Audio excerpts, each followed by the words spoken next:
El Señor esté con ustedes. Y con tu espíritu. Del Santo Evangelio según San Marcos.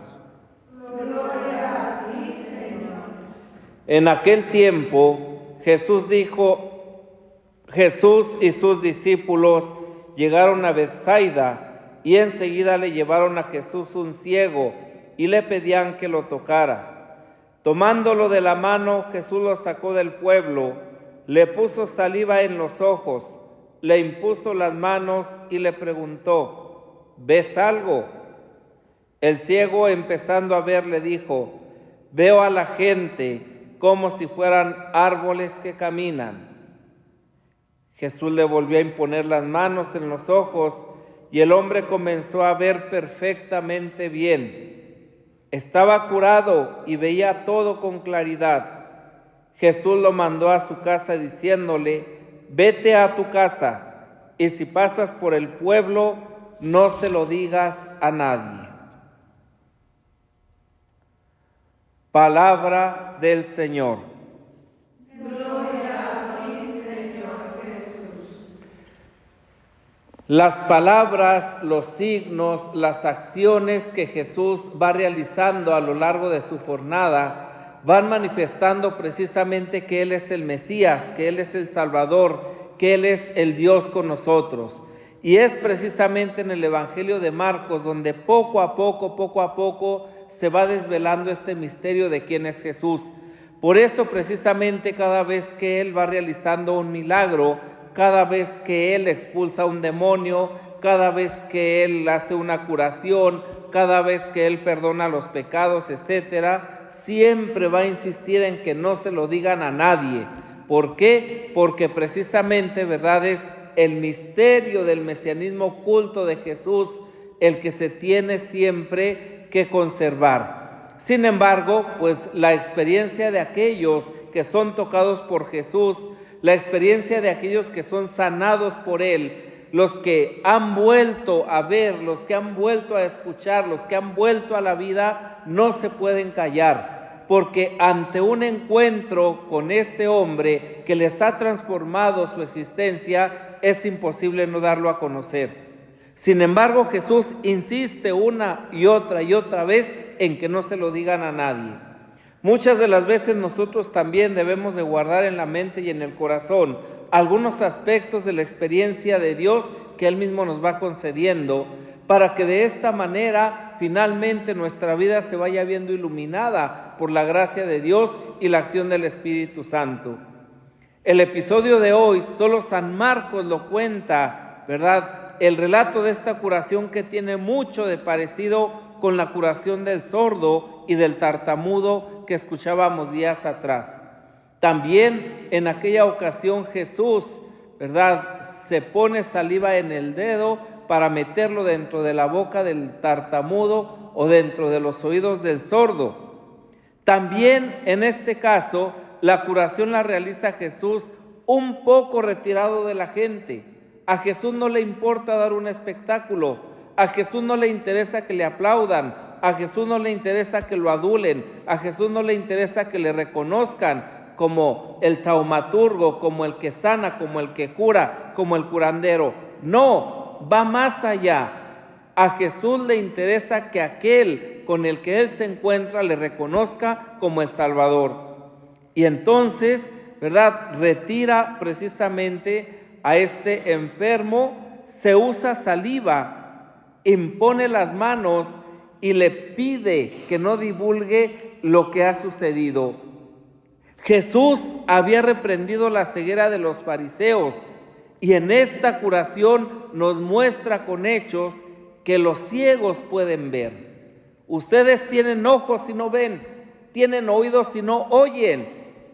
Entonces Jesús demuestra que los ciegos, que los sordos pueden ver y oír y que los mudos pueden hablar. Y entonces la experiencia para nosotros es precisamente esta. ¿Cuántas veces Dios nos dice: ámense unos a otros como yo los he amado? ¿Cuántas veces Jesús nos dice: lo que le haces a uno de mis humildes hermanos, a mí me lo haces? ¿Cuántas veces Jesús nos dice: perdonen siempre, hasta 70 veces 7. ¿Cuántas veces Jesús nos dice, solo aquellos que hacen la voluntad de mi Padre son mi hermano, mi madre, mi hermana, etcétera? Tenemos oídos y no oímos. Y muchas de las veces, ¿verdad?, nos cuesta mucho poner en práctica el Evangelio, la palabra de Dios, por nuestra soberbia, por nuestro egoísmo, porque no somos capaces de abrirnos verdaderamente a la acción del Espíritu Santo. Dios nos quiere curar, Dios nos puede curar. ¿De qué estás enfermo? ¿De qué estás enferma? Preséntate delante de Jesús, pero escucha lo que Él te dice, haz lo que Él te pide, y entonces quedarás sano, quedarás sana. Esta curación en particular se hace por etapas y con la participación del ciego. Jesús no puede curar si yo no reconozco mi enfermedad. Lo primero que tengo que aceptar es que estoy enfermo. Y si estoy enfermo, tengo que buscar al médico. Y tengo que hacer lo que el médico me pide para que yo pueda ser sanado. Y entonces, evidentemente, no estamos pensando en una enfermedad física, biológica, que de aquí nadie está enferma, gracias a Dios, creo yo. Todos estamos sanos, todas están sanas. Y se ríen, y nos reímos, y se ven, y nos vemos. Pues es verdad, a veces uno se inventa las enfermedades, ¿sí? Por las inseguridades que va teniendo en la vida, por la irresponsabilidad que va abrazando. Pero Jesús nos habla de algo más profundo, como nos hablaba esta mañana del don del agua viva, del don del Espíritu Santo. Dame de beber. No nos está pidiendo el agua física, nos está pidiendo el corazón.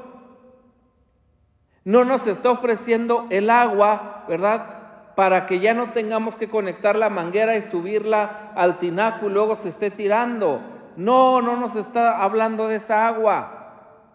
Nos está hablando de aceptar el don de su Espíritu Santo.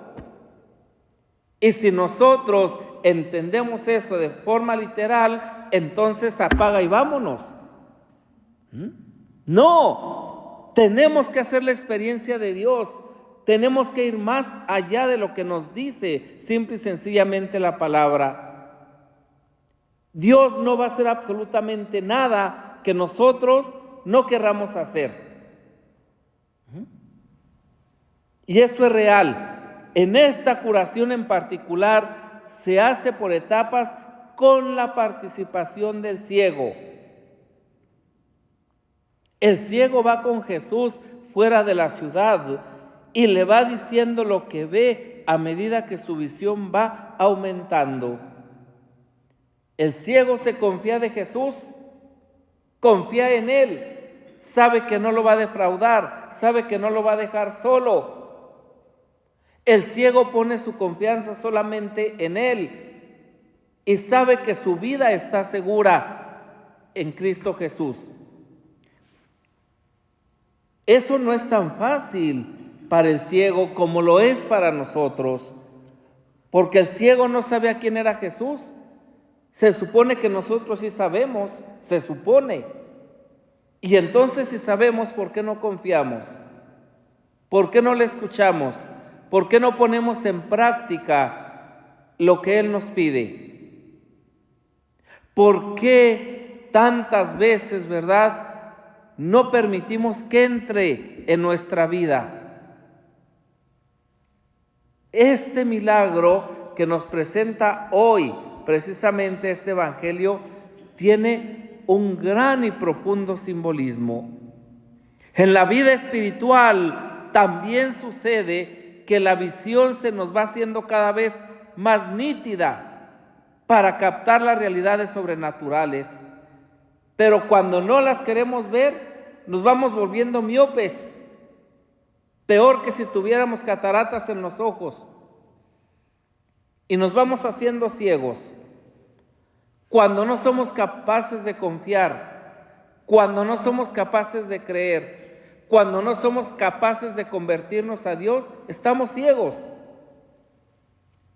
Y no solamente ciegos, sino con dureza de corazón. Es terrible aquel episodio del Evangelio de Lucas, ¿verdad? De el rico Epulón y del pobre Lázaro, cuando ya está en el paraíso, que le dice al rico: manda a que vayan, ¿verdad? Y digan a mis hermanos lo que yo estoy padeciendo. ¿Y qué es lo que responde? No, porque no harán caso aunque resuciten los muertos. ¿Qué estamos esperando, queridas hermanas, para hacerle caso a Dios? ¿Qué estamos esperando para obedecerle? Podemos decir que somos muy obedientes y no sabemos lo que significa esa palabra. Se supone que cada día que termina, nuestra mirada tiene que ser más nítida, más clara. Nuestra relación con Dios más profunda, nuestro corazón más enamorado de Él. Eso tendría que ser cada día que termina. Si no es así, ¿qué estamos haciendo aquí? ¿Para qué estamos perdiendo el tiempo? Dios una y otra y otra y otra y otra y otra vez, con insistencia, nos lo recuerda. Y a nosotros nos entra por un lado y nos sale por otro. En el Evangelio, cuando recién se comienza, quienes todavía tienen una fe de niños, tienen una cierta percepción de Dios, pero a medida que la fe se hace más adulta, se percibe más claramente las cosas de Dios. Qué hermoso sería, ¿verdad?, que conforme pasan los días, conforme pasan las semanas, conforme pasan los meses, conforme pasan los años, más transparentáramos el amor de Dios. Eso significaría que estamos llenos del amor de Dios. Eso significaría que estamos llenos de la luz de Dios. Eso significaría que estamos llenos del Espíritu de Dios del que hablábamos esta mañana. Y si no es así, ¿qué es lo que está pasando? ¿Qué sucede en nuestra vida espiritual? Que luego va a ser un reflejo, precisamente, nuestra vida física y biológica de nuestra vida espiritual. Los que recién empiezan son como el ciego en la primera etapa, que veía a los hombres confusamente. Luego, ya curado, lo distinguía todo. Dios nos da su luz, Dios nos da su gracia, Dios nos da su visión para poder distinguirlo todo. En nuestra vida espiritual no llegaremos nunca a distinguir absolutamente todo, porque es imposible para nosotros alcanzar la comprensión plena de Dios. Sin embargo, a la luz del Espíritu Santo, a la luz de la gracia, podemos llegar a conocer a Dios.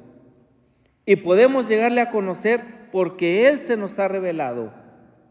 Y si nuestra mente y nuestro corazón está abierto a esta revelación, entonces podremos nosotros realmente vivir una experiencia profunda de Dios.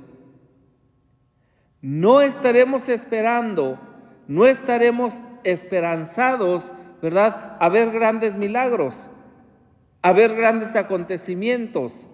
No, estaremos viviendo desde siempre en una expectativa de la dinámica de Dios en nosotros. Y desde ahí nosotros podremos realmente forjarnos una vida espiritual profunda.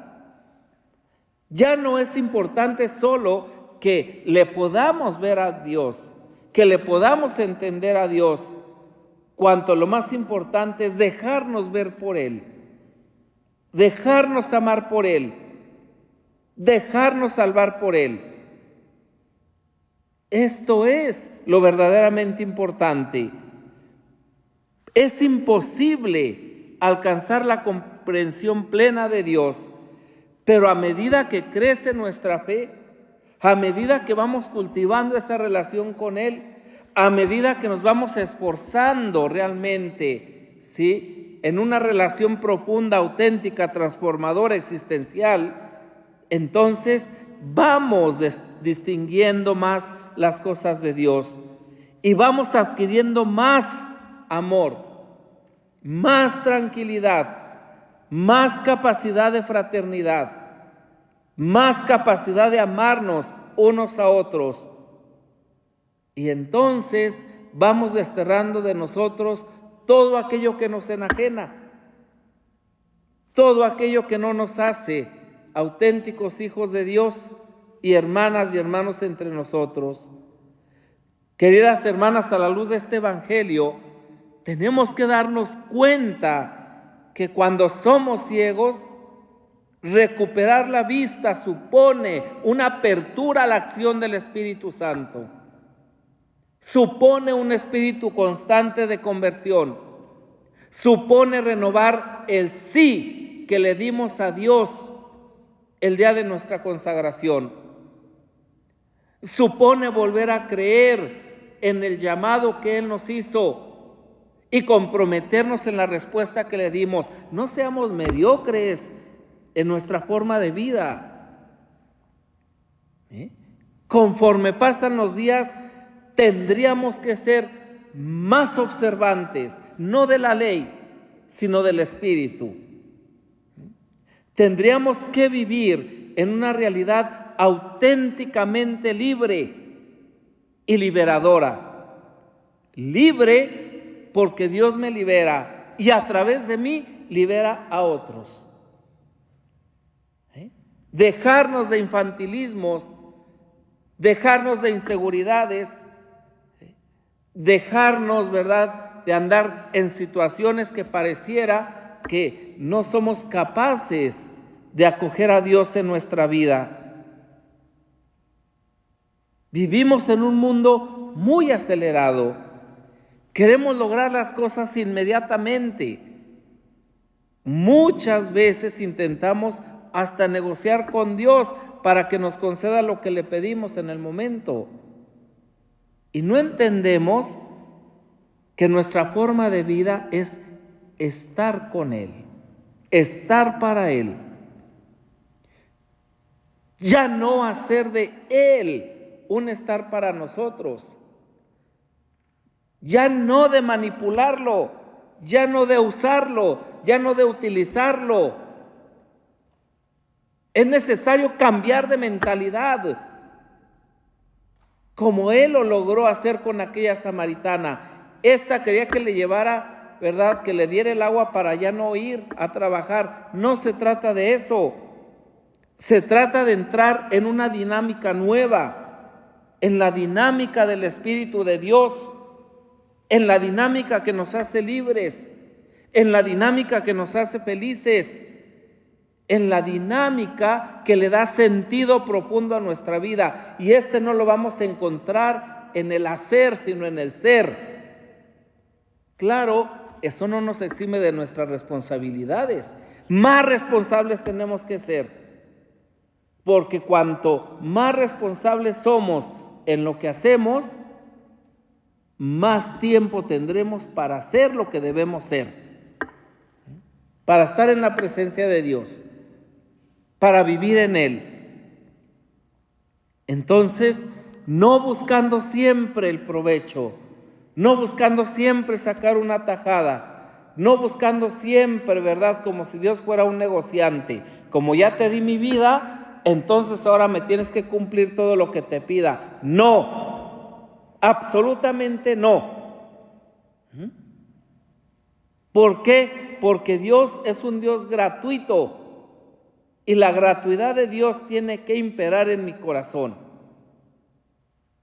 Los caminos de Dios van por este rumbo, por el camino del Evangelio, por el camino de la verdad, por el camino de la comunión, por el camino de la fraternidad. Si nosotros decimos que adoramos a Dios en espíritu y en verdad, tenemos que reconocerlo también en nuestras hermanas, en nuestros hermanos.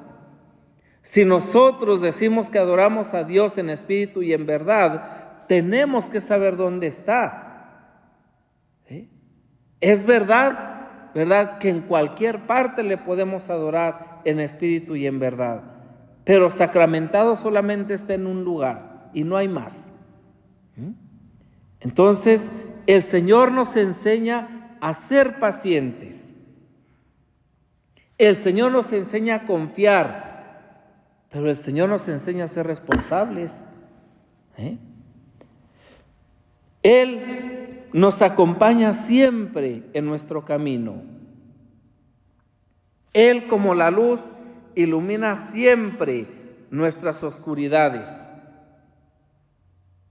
Él nos da la libertad, solo que debemos confiar en Él.